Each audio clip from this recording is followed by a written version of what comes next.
A lot has happened over this break, these last 3 weeks or so. Dozens of our students just got back from joining our missionaries at a Focus C conference in St. Louis, joining 17,000 Catholics all together in a conference to grow closer to our Lord. Sadly, Pope Benedict Emeritus XVI passed away during that time too. His funeral was just this last Thursday in Rome. And on top of that, today we celebrate the solemnity of Epiphany, when the wise men followed that star to find Christ in Bethlehem. And it's a priest who likes to always try to say too much in one homily. I'm going to try to take all three of those ideas and put it in one place right now. And don't blame me for it. I haven't preached in 3 weeks, so I'm trying to make up for lost time at this point. But I really want to talk today about the nature of the truth, because that's what really combines all of these three ideas. That's what Seek was about, seeking the truth. That's what Pope Benedict spent his entire clerical career trying to defend. And that's what the wise men found today after a long journey, the truth incarnate. Truth is defined as adequatio re et intellectus by St. Thomas Aquinas, meaning a concrete correspondence between what I think in my mind and reality. It's the same thing. Right? So if I say it's a beautiful summer day today, there's something wrong, untrue about what I just said. If I said, St. Paul's is the best Newman Center in America, we all know that's a fact that corresponds to reality. So you see the difference. But it's when I say something in my mind that doesn't correspond to reality, that's what we say is false. But what's really tricky about being a human being is the greatest mystery of every one of us is we're free. We're free to say yes or no to the truth. And in fact, the first temptation of the evil one to tempt us in the Garden of Eden to become like God, what did that actually mean? You will know for yourselves what is good and what is evil. At the core of the temptation of our freedom is to become like God by choosing for ourselves our own truth. And that's what we have to fight against in our world today. Because truth, it does what it does to the wise men. They had to go on a journey. The truth is like a star outside of us that shines in the darkness of this world that we can choose to follow or to neglect at our own peril. But when we follow it, it always brings us to truth incarnate, the person of Jesus Christ. So we can choose between conformity or comfort. Because conformity to the truth demands sacrifice. Because it demands I change myself to conform to what is outside of me. Versus comfort of just remaining who I am. So if there's no truth that I have to conform to, I can be comfortable and I don't have to change. So remember this time when I was at a party with some of my friends back in high school, and one of them was arguing that he's about 200 pounds. And I was like, you're definitely a lot more than 200 pounds. Just look right above your belt and you'll see it all resting right there. And he bet me $20 on it. I was like, all right, let's go find a scale. And we went and he stood on the scale and he was 230 pounds. He took off his coat and brought down to 227, but I still got the $20. So, but he couldn't believe it when he saw that. In his mind, he was not that big. But when he saw that, he got obsessed with working out, changing his diet, and getting himself right. Because he had a choice to look at that external truth about his life and see where he lines up against it. And that demanded sacrifice to change. That's exactly what confession is for the soul. It's when I look at the teachings of the Catholic Church that have been handed down through Christ, and I measure my life against it. That's a very difficult thing to do. Because when I actually look at the objective teachings of the church, I have to see myself in light of that and say, how do I measure up? So at Seek Conference, one of the cool things that they were all talking about the truth. A lot of it was emphasized on seeking after Christ and the truth. And one encounter that I was just impressed by was this young woman I was speaking to. She had never grown up in the faith or anything like that, but she said to me in confession, basically, I can't tell you everything, but one thing was, I spent my whole life growing up like I was cultural Catholic, but I didn't really follow anything. She goes, all I know is that the truth is not in the world. I've tried living it, and I've tried doing my own life, and I'm empty, and I'm sick of being unsatisfied. And I want to begin following Jesus Christ to see where that leads me. So she knew, and that began with a confession. I want to try to conform myself to Jesus Christ and see where that takes me. But that's what's under attack today. Because without the truth, there is no journey. Without truth, there's no conversion. There's no change. And that's because what our world is really filled with is this idea of relativism, which leads to subjectivism. And Pope Benedict actually said this is the most profound difficulty that we have to struggle with in our own time. Because relativism says that I believe the absolute truths exist really in science and mathematics. 2 + 2 = 4, and gravity works if you jump off a building. But as far as morality, I don't follow that. And religion, so like not having sex before marriage is just relative to your beliefs. Or Christianity being the true religion, that's just relative to where you are. Versus if you're living in the East, Muslim or Hindu can be your own religion. It's all the same. So relativism, what it says is there is no truth. That's the absolute claim of relativism. There's no absolute truth, which itself is contradicting. Because to say there's no truth is a statement of truth. It's like me saying, like, there's no such thing as a sentence. That's a spoken sentence. Unless you're talking to Nicholas, then you get just silence or these abrupt screams out of his mouth that you don't know what it even means anymore. But that's, the Fasadi boys are young, they're still learning to speak with full sentences. But the culture, that's why, and when you follow relativism, what it actually becomes is just emotionalism. Because subjectivism is just how I feel. So if there's no truth outside of me that I have to conform to, all that matters is what I feel at every moment. So God is what makes me feel good. God is the one that gives me really good vibes and just tells me to do my own thing. And anything that hurts my feelings is contrary.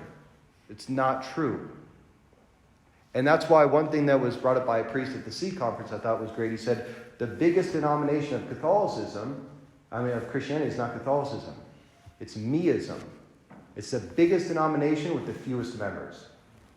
It's where everybody's following meism. My idea of Jesus Christ, my idea of following the Lord. And the reason it has the fewest denomination, fewest people in it, is because no one else can fit into my idea of what Jesus is. That's why we went from one Catholic church for 1,500 years. As soon as Martin Luther broke off, right? Within his own time, there happened to be like 30 different denominations just within his lifetime. Now there's 70,000 Protestant denominations in the world. Plus, and they're only growing. Because once you break off from the Catholic objective truth of revelation, all you are left with is what you think and what you feel. There's no more an objective standard that we measure ourselves against. And we have to admit, there's nothing more difficult in life than to measure myself according to something outside of me. Because that demands change. It demands a journey. It demands humbling myself to something above me and getting out of my own world and out of my own self. And that's what the really beautiful thing about the Magi, what they show us, is when we go on to that journey, when we enter into that discomfort to follow Jesus Christ, to follow the truth, it leads us to God incarnate. But there's a flip side to that.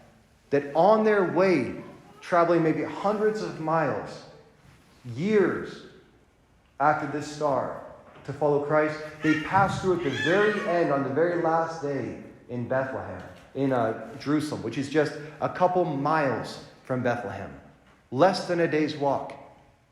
And what was Herod and Jerusalem's response that the Messiah that they lived for and waiting for was born? They were troubled. And they wanted to kill him. And that says something very, very existentially true about the nature of truth. Those who do not live according to the truth want to kill those who do. Because they're a condemnation upon their way of life. One girl told me she was beginning to diet, and she came from a family that was somewhat obese. She said, as soon as I began to diet and try to get myself together, it's as if my family wanted to disown me. Because she herself became a light to them of a lifestyle that they had to change. And this is nothing new to those who enter into the Catholic faith. That when they start living the Catholic faith, they go back to their families who are maybe just nominally Catholic or Protestant or atheist. And they have to deal with a lot of suffering that comes from their family members. Because when you convert yourself to the truth, you become a light in the darkness. And Jesus himself said, this is the verdict. The light came into the darkness, but men chose darkness rather than light. Why? Because their works were evil.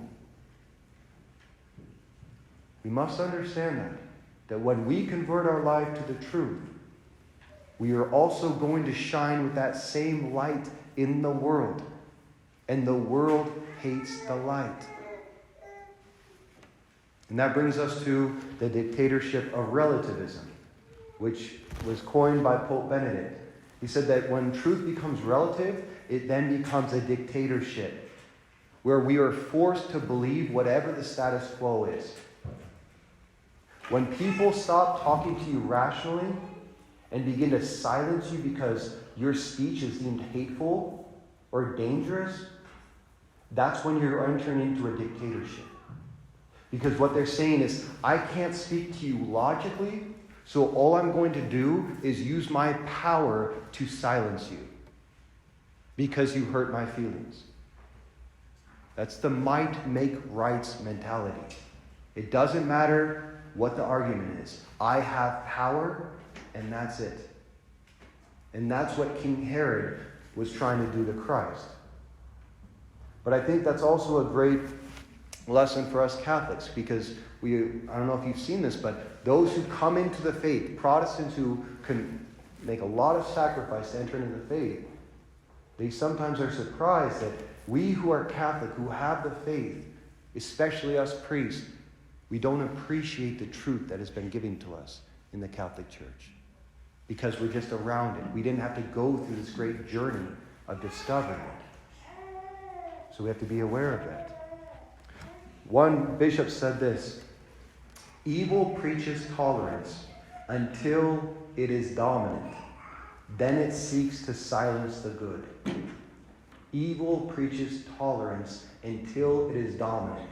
Then it seeks to silence the good. And I'm telling you, my brothers and sisters, we are going into the time where silence is going, where the good is going to be silenced more and more, because evil has the upper hand in our time.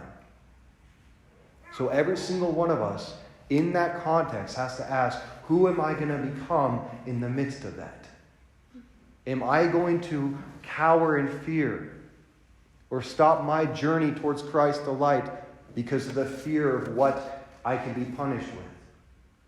Pope Benedict, writing about this very thing, he says, a new intolerance is spreading that is quite obvious. There are well-established standards of thinking that are supposed to be imposed on everyone. For instance, when people say that for the sake of not offending anyone, there must be no crucifix in public buildings. With that, we are basically experiencing the abolition of tolerance. For it means that the Christian faith is no longer allowed to express itself visibly. When, for example, in the name of non-discrimination, people try to force the Catholic Church to change her position on homosexuality or the ordination of women, then that means that she is no longer allowed to live her own identity. In the name of tolerance, tolerance is being abolished. This is a real threat we face. No one is forced to be Christian, but no one should be forced to live according to the new religion as though it alone were definitive and obligatory for all mankind. End quote, Pope Benedict Emeritus. So you get rid of Christianity and secularism becomes the new religion. And that's what we are called to bow down to. This is the definitive teaching of the faith and of the saints. If we follow the truth, if we truly give ourselves to the journey to follow that light shining in the star, which is the unchanging teachings of the Catholic Church. The Catholic Church is the greatest light in this world that holds the unchanging truths since the revelation of Jesus Christ. If we give ourselves to the journey of following that, we will always find Jesus Christ. It brings us to the heart of this altar, where he once again comes to be born for us, body, blood, soul, and divinity, in the form of bread and wine, right here in the holy sacrifice. And that's not a comfortable journey that we are called to take. It demands great conformity and sacrifice and purgation. But in the end, there is only one truth, as extremist and intolerant and fanatical as that may sound. There's only one truth, and it is not a mere ideology, it's not a philosophy, it's not a political system, it's not even a morality. The truth that we contain and we profess as Catholics is a person. It's the person of Jesus Christ, God made flesh for love of us, to save us from our sins. And in one moment, the truth is about to seek us once again on this very altar, just as he did in Bethlehem 2,000 years ago. And may we, like the wise men, prostrate ourselves and do him homage. And like them, we will all depart by another way.